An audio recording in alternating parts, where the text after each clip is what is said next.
Hello, thank you to the chairs and the committee for the opportunity to testify today. My name is Jess Nahigian. I'm the Deputy Director of the Massachusetts Sierra Club chapter, and I'm here on behalf of our nearly 80,000 members and supporters across the Commonwealth, some of whom are public pension beneficiaries, to speak in support of H.2811, H.2126, and H.4127.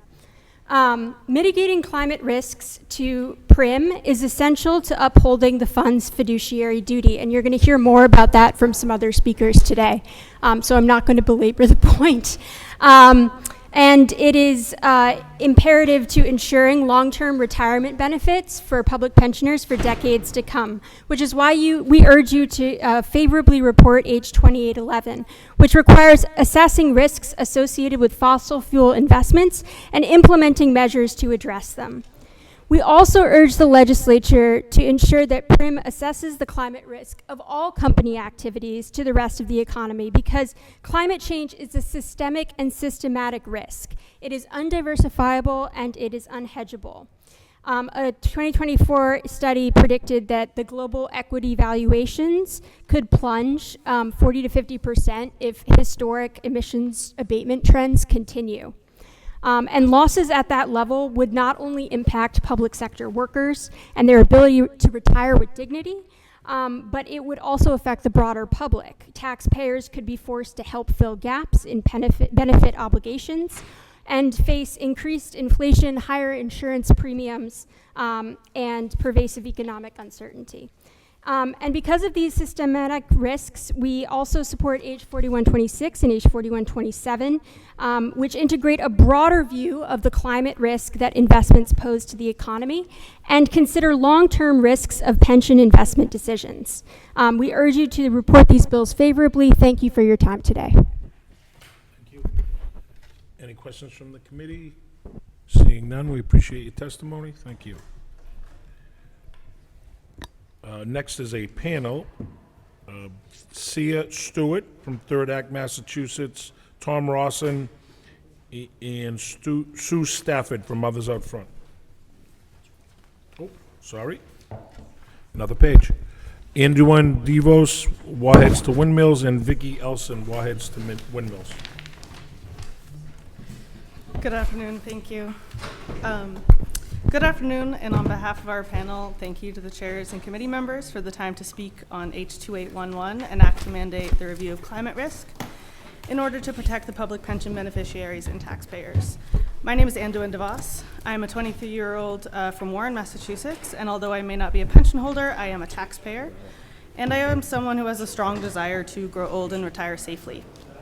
The fear that that is no longer a secure option in my future is a growing real concern among my generation, but in this bill, I see hope for a step in the right direction to at least safeguard our state's finances, to safeguard our taxes and retirements from the climate crisis that threatens their stability.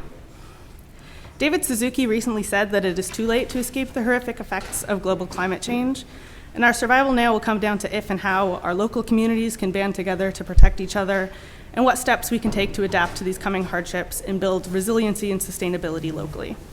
Adapting to these challenges is going to be incredibly expensive. However, recent FEMA grant cuts have canceled $104 million to extreme weather infrastructure resiliency programs right here in Massachusetts. This comes while we have already been facing worsening weather extremes right here at home: flooding, rising sea levels, poorer air quality. All of this puts our food security, infrastructure, health, safety, and economy at risk, as the state has reported on extensively. We know the climate crisis is here. It's not an abstract, it is here now, and it is scary. And as it stands right now, the state is currently putting our money into the industries that are driving this crisis. My tax dollars that go into the public fund are invested in one of the greatest threats to my future, instead of sustainability for our state. Chairs and committee members, I urge you to hear our testimony and look at the big picture. As a financial decision, investing our demise has quite bad returns. I urge you to hear the importance of this bill, which will protect us financially, as many of my colleagues here will argue further, but also physically, as the climate crisis becomes impossible to ignore. In 50 years, I do want to be able to retire, and if that will be at all possible is ultimately up to you today, so thank you.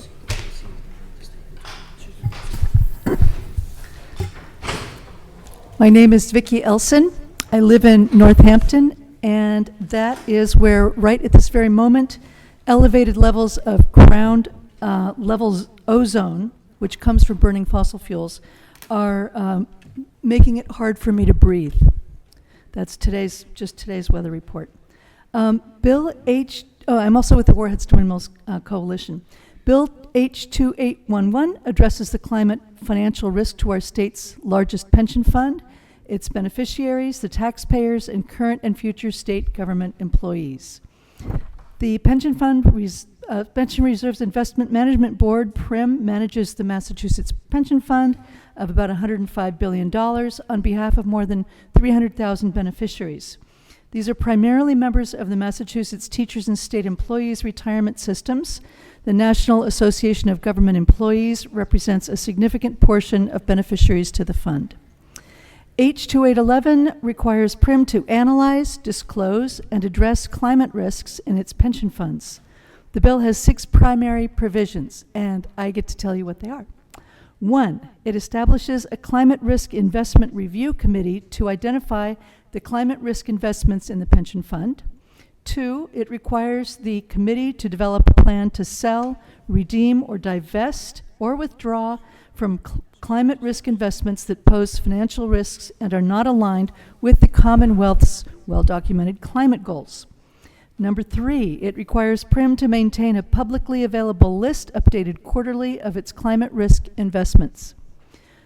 Number 4, it requires PRIM to annually report actions taken and progress made relative to the plan developed by the committee.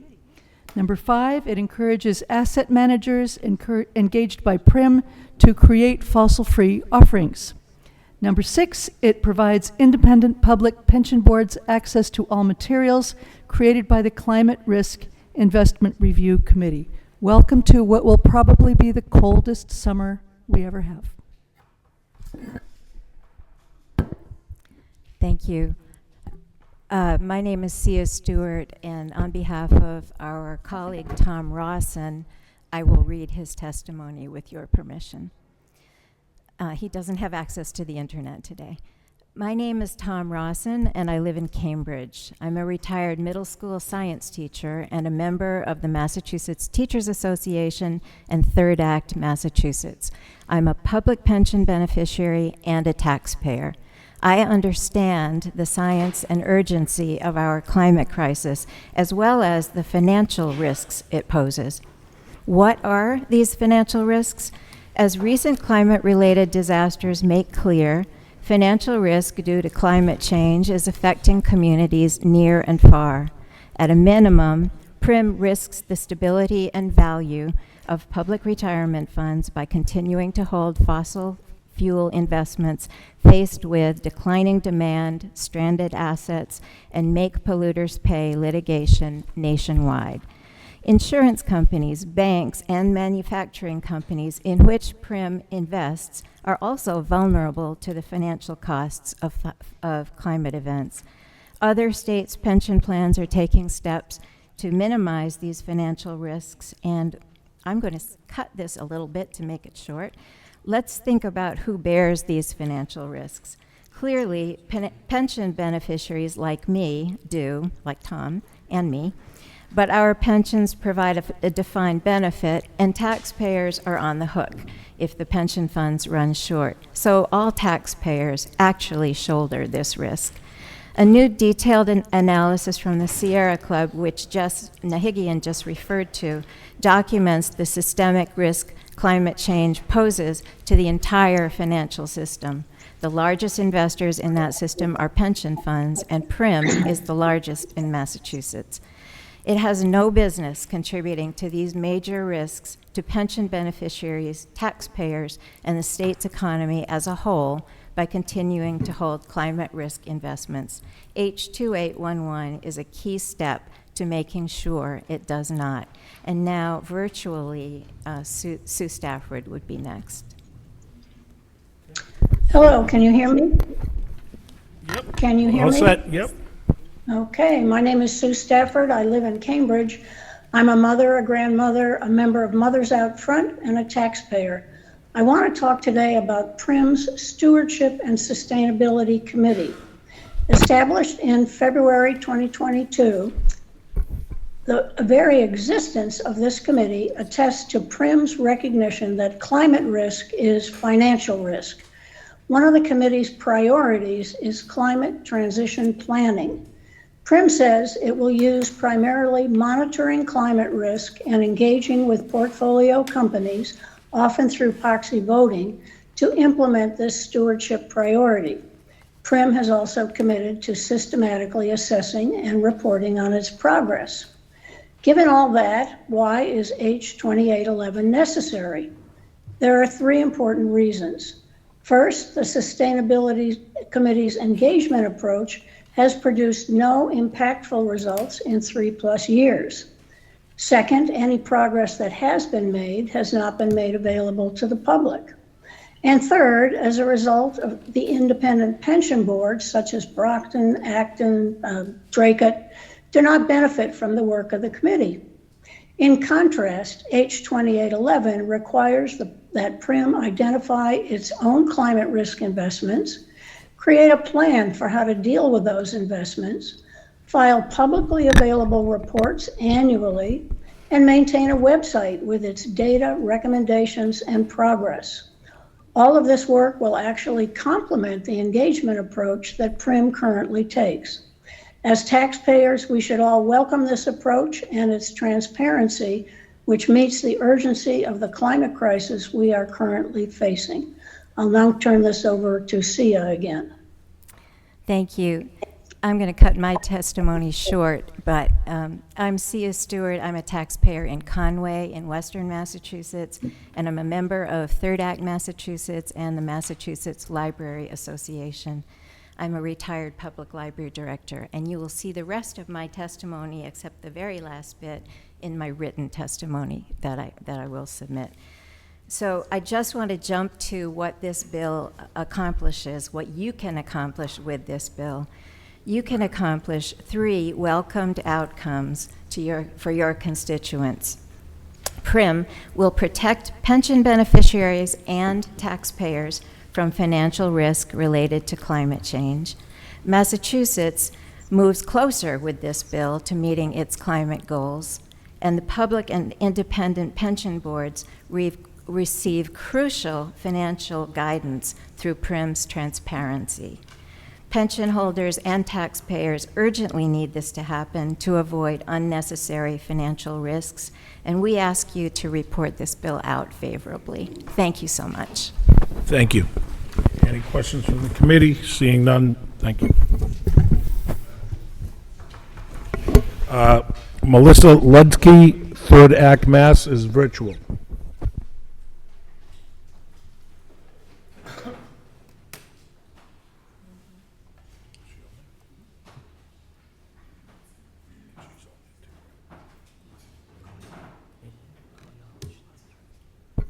Okay. One more try. Melissa Lutdke. She's on there. All right, we'll go with Alissa Jean Schafer, virtual. Hello, yes, I'm here. Excuse me.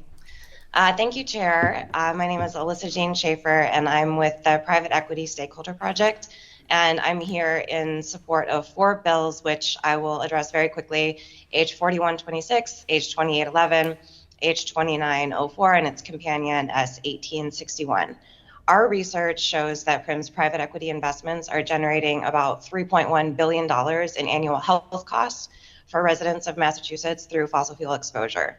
Specifically, PRIM has about $650 million invested in quantum and Blackstone energy funds, which back at least 56 different fossil fuel assets, including oil and gas exploration, coal power generation, and pipelines. Private Equity Stakeholder Project, where I'm the Climate and Energy Director, is a nonprofit watchdog organization. We research private equity investments across housing, healthcare, labor, and the climate sector. We also work with frontline communities impacted by these investments. There is a lack of transparency in private equity investments, even when public pension dollars are involved, and we hope that our research can be a resource to lawmakers such as yourselves in these important decisions. We support H.4126 for aligning pensions with the net zero goals and integrating climate risk into investment decisions as a fiduciary responsibility. We also support H.2811 for mandating climate risk review to protect beneficiaries and taxpayers. We also support H.2904 and S.1861 on fossil fuel divestment, with one note: we would encourage lawmakers to also include private equity investments in their review, as those investments can obscure the true nature of fossil fuel exposure. As has been mentioned, climate risk is financial risk, and public pensions must consider these negative financial impacts of continued fossil fuel investment. Thank you so much for your leadership on these issues. Thank you. Any questions? Nick Cantrell, Warheads to Windmills.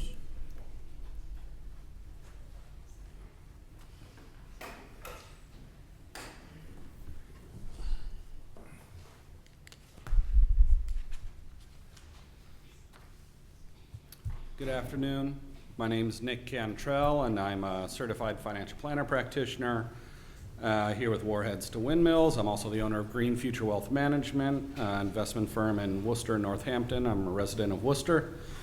I'm here today to speak in support of H.2811 to review climate risk and H.2984 to divest from companies selling weapons to Israel. Today I want to talk briefly about the financial benefits of the divestment. It's really my focus, my area of expertise. And from these two sectors that pose growing long-term risks, fossil fuel and weapons, particularly those that are selling to conflict zones like Israel. But first I want to focus on fossil fuels. The global economy is undergoing a massive energy transition. What we're ending up with the transition to renewable energy is fossil fuel companies face stranded asset risk, where the reserves that they have are unburnable under either future climate policy or due to the cost of extraction being higher than the cost of competitive renewables. It's already begun. In the last decade, $87 billion has been written down on the balance sheets of fossil fuel companies. London School of Economics estimates that there's 1.4 trillion, so we're only about 10% there. In part due to this, over the last decade, fossil fuel stocks have dramatically underperformed the broad market. I completed this analysis this week. This is up-to-date data. The orange line is the global stock market return of the last decade of 116%. It's 96% of the global stock market cap, the MISA ACWI. The purple is the global return of the energy sector, 16% over the same time period in comparison to 116%. It's missed roughly 90% of the overall global stock market return of the last decade. There is no financially compelling argument for including fossil fuels as a part of the overall return strategy for the pension system. It's been shown over the last decade, we're only about 10% of the way through the global write-down on stranded carbon assets. Happy to share any of this information out of session. I have printouts as well too. I understand I'm out of time. I do want to speak just one quick second to say that I also support the Bill 28984 to divest from companies selling weapons to Israel due to the risk of reputational risk and the potential write-down that companies would have to take due to reputational risk on those for those companies. Thank you for your time. Thank you. Seeing no questions, Timmon, Wallis.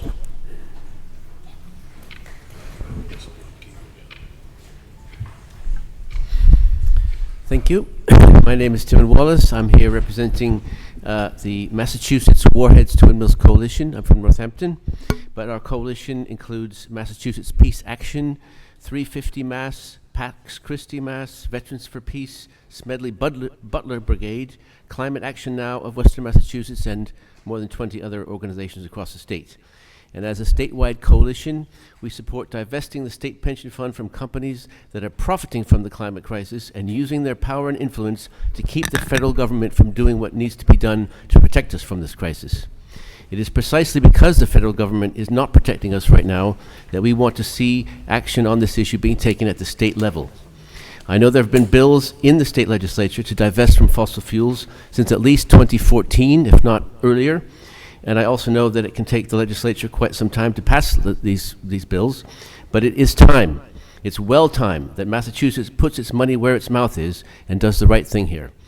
This particular bill, H.2811, is framed to address the risks involved in not divesting from these companies, as we've just heard. Those risks are real, and I hope this committee will take those risks seriously. This is not by any means the first or only issue that you have been called upon as a state legislature to address through investments held by the State Pension Fund.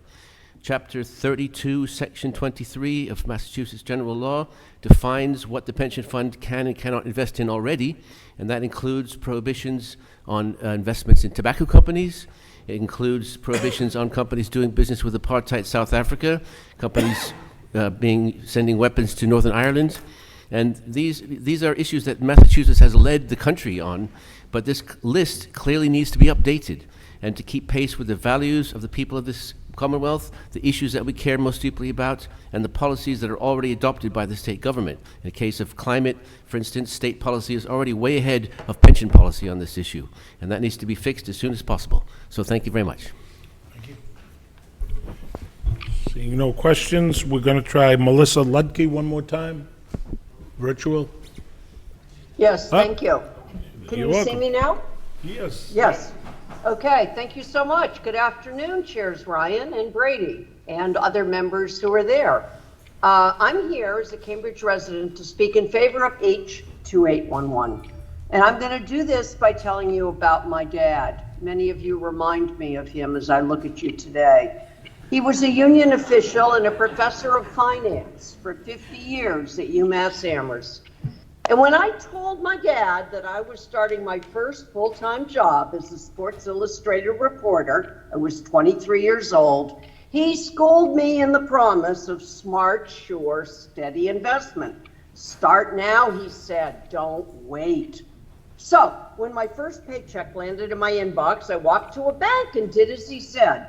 From then on, every payday, I stood at that teller's window, listening to that clanging machine, recording the deposit in my passbook.